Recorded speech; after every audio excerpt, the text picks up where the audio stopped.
are literally at the end of day one of Infocom 2024.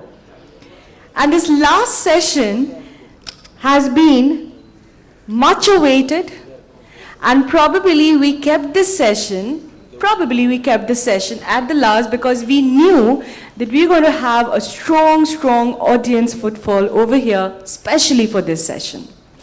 This session won't only bring the woman power, it won't just talk about how women lead in today's day and age, be it any country, especially in Bangladesh and India, but also we can gather a creative aspect to the technology we are about to witness in the next session our speakers will be talking about.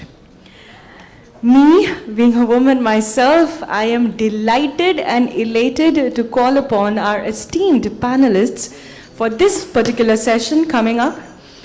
And it gives me immense pleasure to call upon all these beautiful, talented, and socially active ladies here.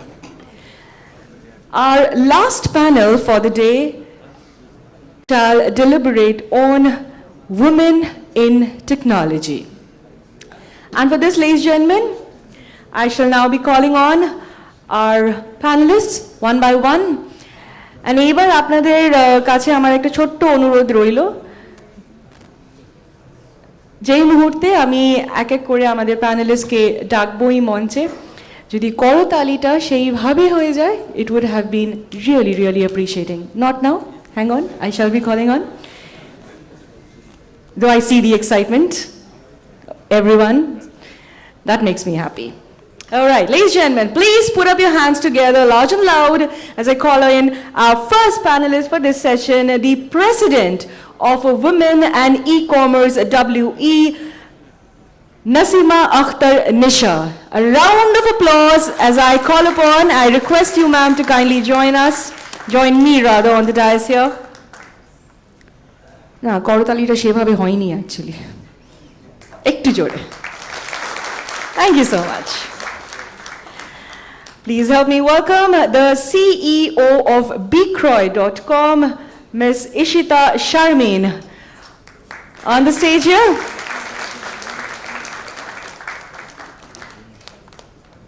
Thank you, ma'am, for joining us. Moving ahead, please help me welcome, as I call upon our next panelist, former Senior Vice President, Basis and MD, Gigatech and Beximco Computer. Ladies and gentlemen, let's put up your hands together for Ms. Samira Zuberi Himika. Thank you, ma'am, for joining.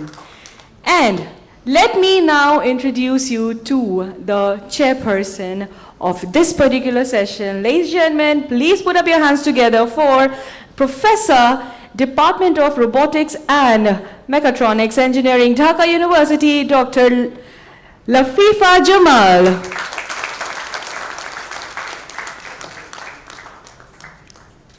Thank you, ma'am, for joining.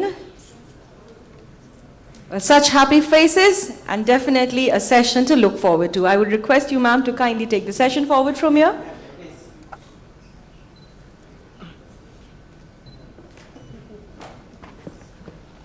Thank you, and it's my pleasure to moderate this session. Usually in different seminars or programs, we do have a session named Women in Technology, and sometimes we had to hear that why do we need a separate session for women in tech. So today actually I was just going through the name of the speakers, name of the keynote speakers and other panelists of today's programs. There are total 63 names, including guests, keynote speakers and panelists. And we have only 4 female names, and they are all in this session. So for other sessions, we don't have any female speakers. So I think now you know why do we need a separate session for women in tech.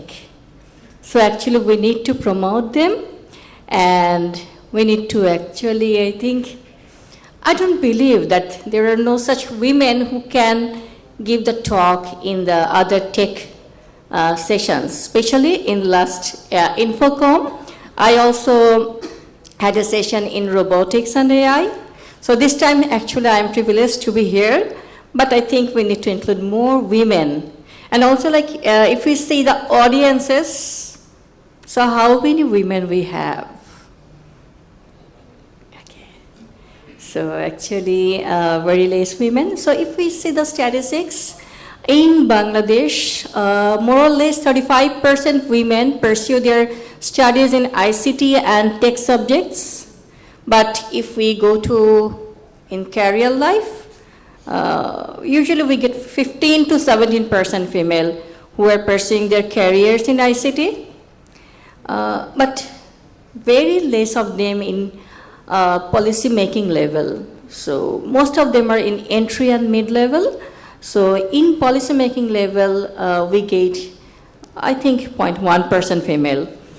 So, and especially not in the ICT sector, if we see all the sectors in Bangladesh, how many women do we get in the policy level?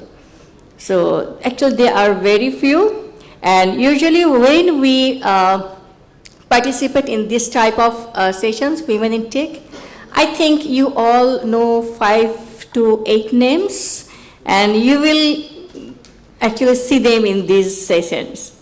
So actually, I think I better go to our speakers. So our first panelist is Nisha Nasima.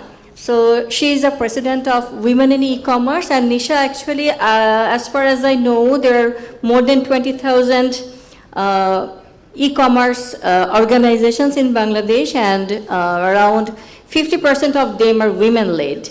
And also we have, I think, around 4 lakh women entrepreneurs in F-commerce. So what are the challenges they do usually faces, and how we can mitigate the challenges, and what we need the policy level changes from our government to bring more women as entrepreneurs. Thank you. Thank you so much, Lavi Papa. I am fortunate that in my organization there are, lots of women. So here are very less in number, but it's okay. We have to increase women participation in IT sector also. So focusing on your question, there are a lot of problem for doing e-commerce or F-commerce business, especially for women. The main thing is funding, internet issue, logistics support. But the main problem I want to highlight it today is the BSTI problem. Currently we are facing a lot of problem regarding BSTI license, BSTI approval. Recently, just 1 week ago, I just launched my e-commerce portal, We Had Bazaar, and there I couldn't take any entrepreneur who are related to food or herbal product because they don't have any license of BSTI. And BSTI is a law, and I tried a lot to solve this problem, but law can't be changed. So we have to, if we want to apply for BSTI license, we can't get any approval because there is a lot of process for getting this approval, and our entrepreneurs, our women entrepreneurs, can't make it. There is I think, not only trade license requirement, they have to set up a kitchen setup and some other authorities license, other associations license, membership also. So many process and so many time consuming and also money related. So if one spices entrepreneur, she needs to take 5 license for 5 kind of spices. It is not possible for a micro level entrepreneur, but her spices is really good. But we can't marketing this product because of the BSTI approval.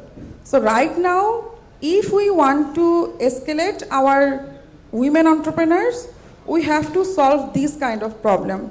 I have a little bit of solution. I mean, I have a suggestion that like co-working space, we can set up a kitchen somewhere where women entrepreneur can use that kitchen and cook their food or make their herbal product. Authority people can come and justify their product and send it to the testing lab so that they can get, I mean, not actually license or some kind of similar to the license. So this is one kind of solution we are thinking if the proper authority can permit us. Otherwise, this sector will be going down, and whatever we are thinking or telling that our Smart Bangladesh, we can't achieve our Smart Bangladesh slogan if we can't escalate our women entrepreneurs through these type of obstacles. And also logistic part is also a very big problem. In Dhaka, there is no problem actually, but outside of Dhaka, there is a huge problem. You can't deliver product within a day. So how can a customer get satisfied with their orders? They can't be.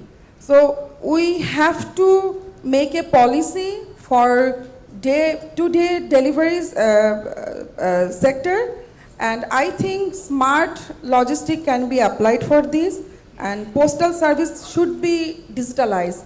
So that is the way I think we should talk about. We have to add this problem in our policy making. So thank you. I just want to add one supplement question, like in terms of technology. So what problems do you face? Usually I found that most of the entrepreneurs are mainly Facebook commerce based, and most of them are from the rural areas. So in terms of technology, what type of problems they face? Main problem is internet connectivity. I mean, in a area like hill tracks, there is no internet connectivity. People, I mean, entrepreneurs should have to come to a single point where they can find the internet, and they are doing their, I mean, all the product uploading or delivery order, I mean, everything for 1 hour a day, and they have to go back to their home because a woman entrepreneur can't be outside for the whole time. So internet connectivity is one problem, and of course digital device. They don't have their personal device. They have to use their father's device or their husband device. So that is another problem.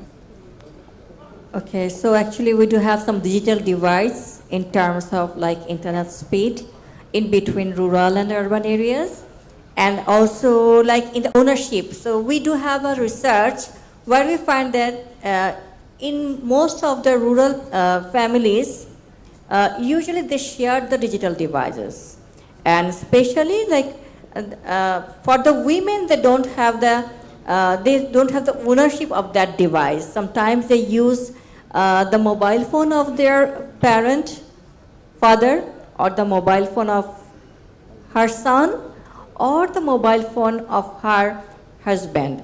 So there is a huge digital divide in terms of the ownership of the digital devices. Yeah. Okay, so I think we can move to our next speaker. So Ishita, you are leading the biggest marketplace, the Bikroy.com. So how do you encourage our females to be in the leadership role, and how actually they can make prepared to be in the leadership role in the ICT technologies? Thank you, Appa. So this is one of the topic I wanted to talk today, because I know that with me I have two policy makers in the stage. So Hima Kappa has been in policy making in basis for a very long time in a very big position, and Nisha Appa is also leading this women entrepreneurship in Bangladesh and recently launched marketplace. And I am coming from corporate background, so where I don't really have much access about the policymaker, but I do participate and support them. So what happened in our industry, so if I talk about this e-commerce and ICT a part of Bangladesh, so where you will see that in this sector, what women's role are. Most of the organization, women are working in customer support and telesales. This is the biggest team where women work in, and not really they get into the next level. So this is one of the point I actually like to talk about, that even women e-commerce, whoever is doing, there are a lot of women. I think that is a big improvement that happened in Bangladesh, that where many women are coming in entrepreneur business. But when we talk about this corporate normal job basis, Appa already mentioned that how many people are actually, how many girls are actually taking an ICT career. Even if they've done their graduation in ICT sector, they're not working.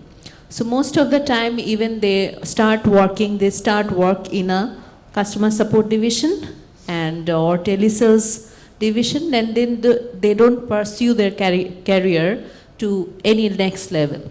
So this is one of our problem. The career can start with customer support or any telesales. Sales is a very important thing in Bangladesh kind of a country, but you will not find that they can pursue their career to next level.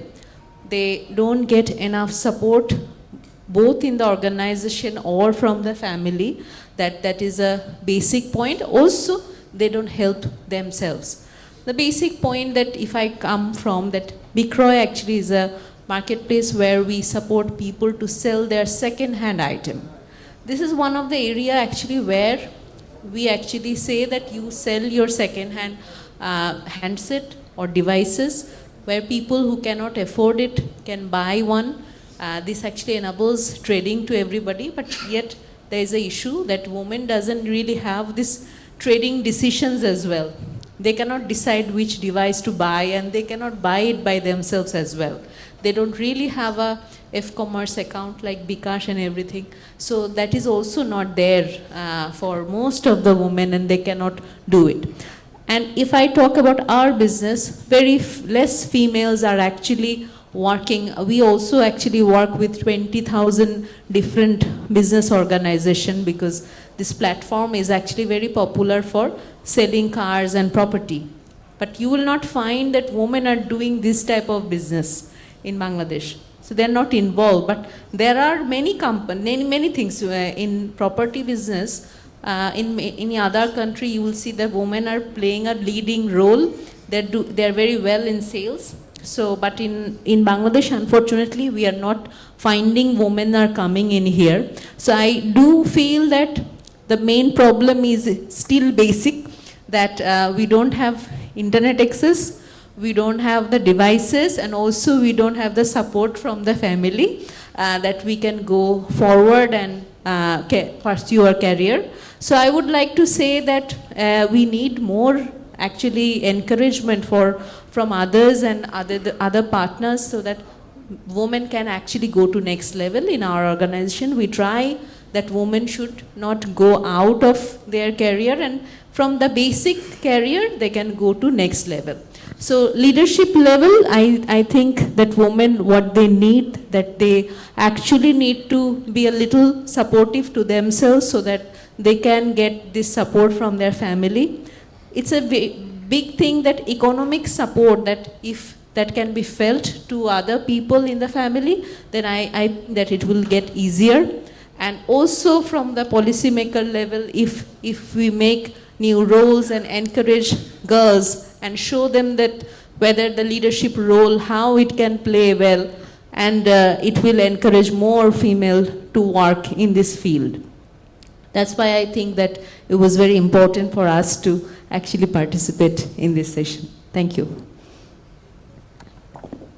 Thank you so much. And also I would like to add one question. You are saying that actually balancing work and family. Right. It's a very important issue, especially in our socio-economic condition. Actually, all the responsibility goes to the women. Right. So as you are the CEO of a big companies, so how you are balancing this? Right. I think the main thing that you need is actually first you need to have your own routine. You help yourself, and also you actually the supportive family is required. But for the family, you actually need to tell them that what is your priority as well. Otherwise, it is very difficult. Your priority always goes to the bottom. If we do not prioritize our priority, I hear this thing till date that I don't need financial support. Why should I work?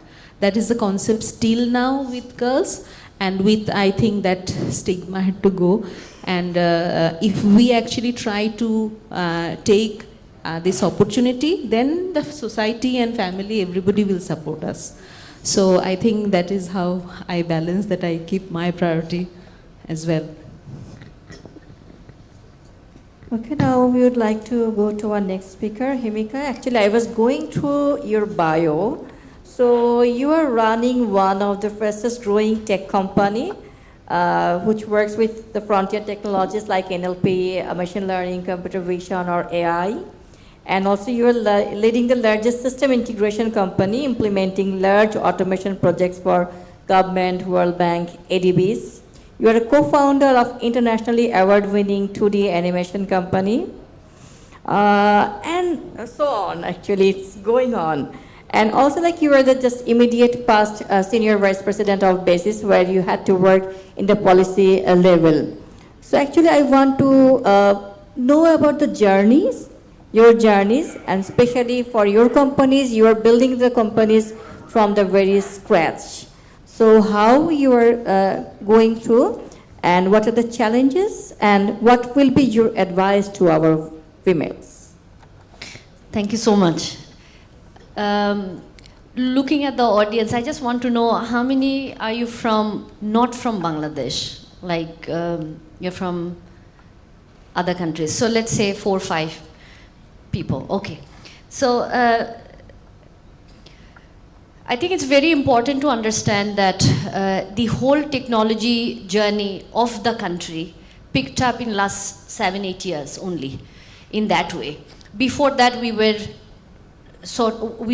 trying to build the foundation. Our seniors, like I have Shafkat Bhai here, Shahid Munir Bhai here, who have done the foundational work, but then it picked up in last 7 years, 8 years.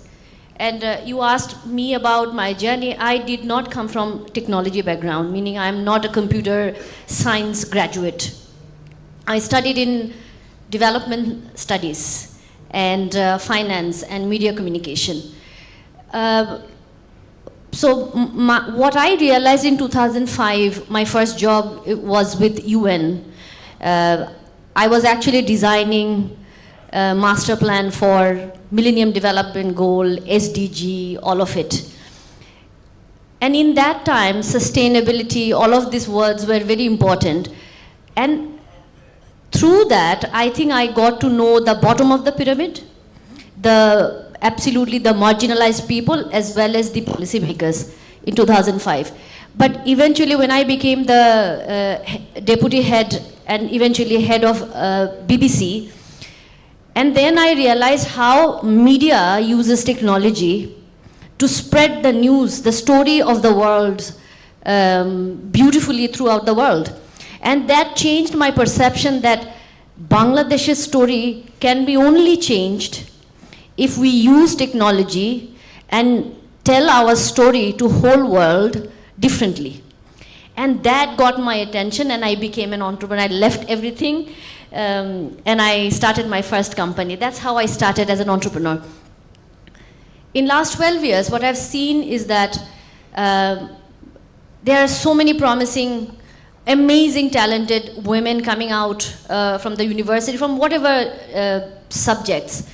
But getting into a technology domain, meaning technology companies, be it marketing, be it technology, be it business, management, finance, or whatever, absolutely what you said are the foundational problem that we have. I think we have it in Southeast Asia, it's not just Bangladesh.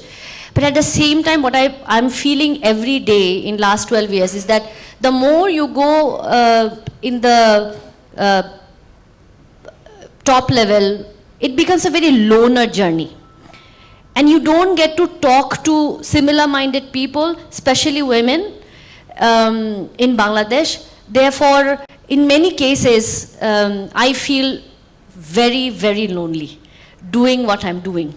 But at the same time, that gives me a courage, that gives me a lot of inspiration, that if I do it, then 20,000 other women would get a inspiration and a roadmap that, okay, if she can do it, I can do it too. So that gives a lot of, that's why I have so many companies. I run 4 companies, that's why, because time is limited, the opportunities are too much, and you cannot sit and wait for somebody to do it. We are all fighters here in different level, different ways. So I fight that way. So I'm very fortunate to say that the system integration company that we have more than 350 engineers now. Out of that, we have now around 23% women. When the data center engineer is a woman, that's a pride. You don't get to see a woman going into and building a data center, even with the screwdriver and everything. She's setting up the racks and the servers. That's a beautiful thing to see. I really want that story to go out to the world, and so that a lot of girls who are, in your department maybe studying, can see that it's a safe place. They can come and they can do it and they can rock. Because they're more sincere, we know that. At the same time, when machine learning or NLP engineers, out of 45, I think we have 50% there. AI and machine learning engineers are women. I think it's because it's a very new technology, and it is all about very sharp minds too. We know that the best students of the universities are girls. So I think they're picking up that new technologies and adapting it, because otherwise it's a very long journey in the career path. So they're taking that as a fast growing career path. And of course it's a high demand. They can work here, they can work for Google, they can work for anywhere from here or be it any part of the world. I think that in next 5-6 years, we are going to see a huge different bunch of women in deep tech from Bangladesh. Because I see a lot of girls doing it, but of course they have to go to in a higher positions to be highlighted for sure. I also want to say that the creative world and the product world that we were talking about, yes, that's very natural for women to go into, but at the same time, designing marketplace is happening, but how to actually make it operational, make it large, is an experience that we have to learn from India as well. Flipkart to Amazon and many other, both Indian and foreign companies who are functioning in India, serving billions of people. We are 200 million people, I think, in a extremely small country with a density of 8 hours from center. I think it's a logistically and operationally and business-wise, it's a huge market. And I think we have created the foundation, and also now we have the enablers, the small medium enterprises, women-led or men-led. But again, we need to make our BigRoy.com so large, or we platform or the marketplace so large that everybody is included, all kinds of products are included, and where companies like us can also give a lot of different kind of solutions that is now a logistically nightmare, but can be solved by technology in a fast way. So what I'm trying to say is that we are all fighting in our own silo, in our own world, and we are all very lonely people in that fight.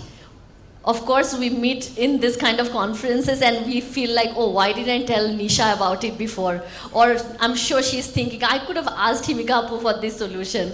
So that's good, but also I want to say that we need to collaborate more with our neighboring countries, Nepal, India, Bhutan, Myanmar, because our culture is similar. There's so much that we can share among ourselves. And I'm sure in India, in Nepal, there is another Nisha, there is another Himika, there is another Ishita, there is another Lafifa. So if we can speak to each other, we can create a better network, we can learn from each other, we can also help each other. Because trust me, men's world are men's world. And we have amazing men colleagues, that's why we are surviving, but still the journeys, the point of view is completely different. So I promise that I will continue to fight.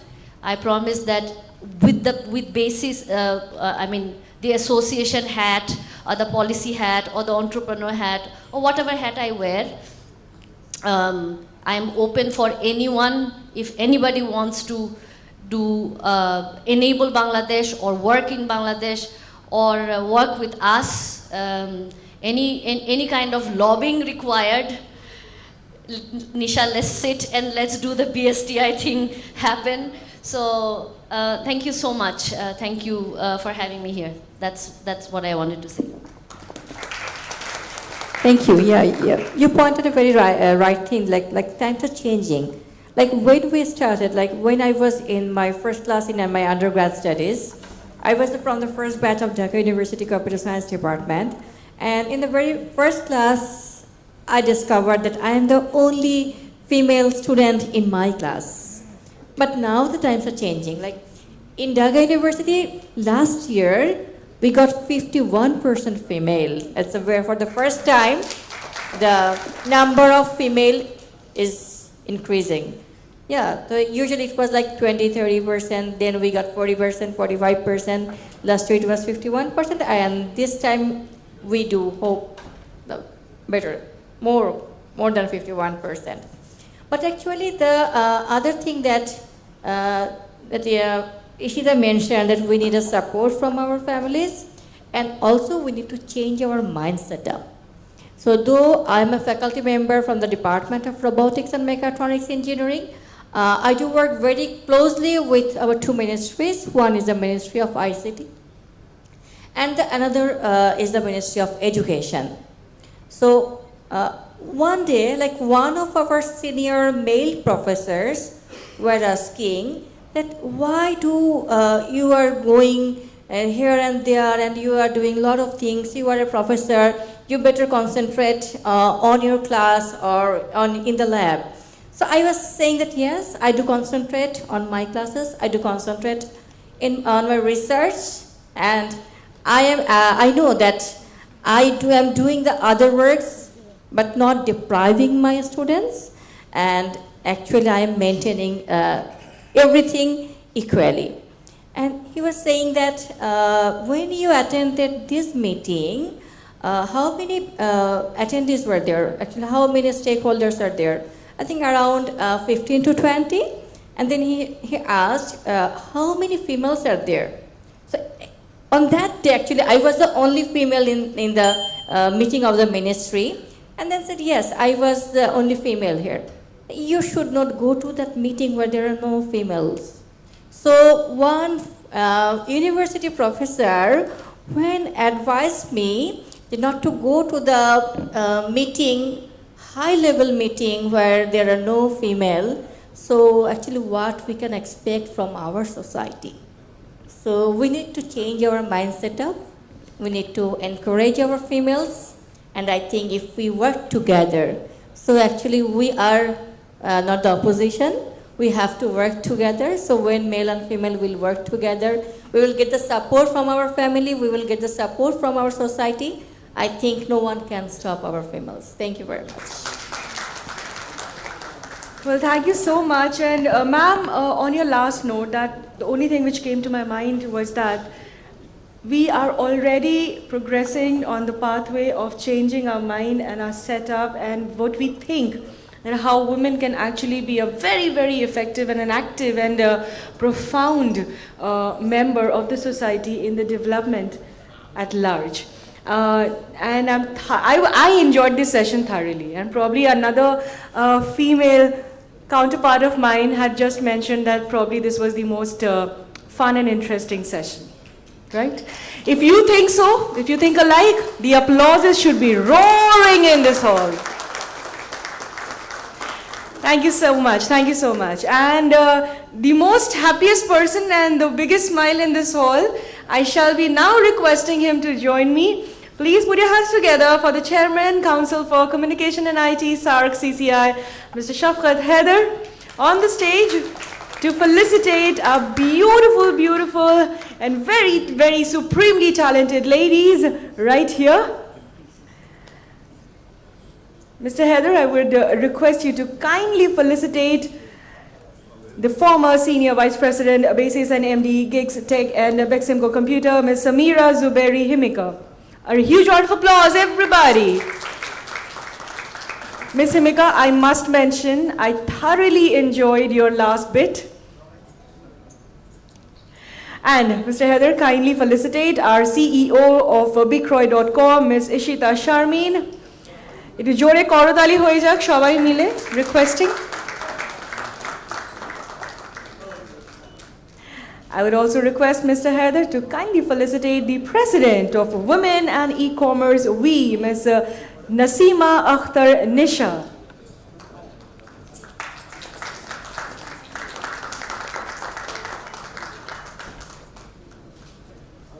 And definitely our moderator for this session, Dr. Lafifa Jamal. A huge round of applause, ladies and gentlemen.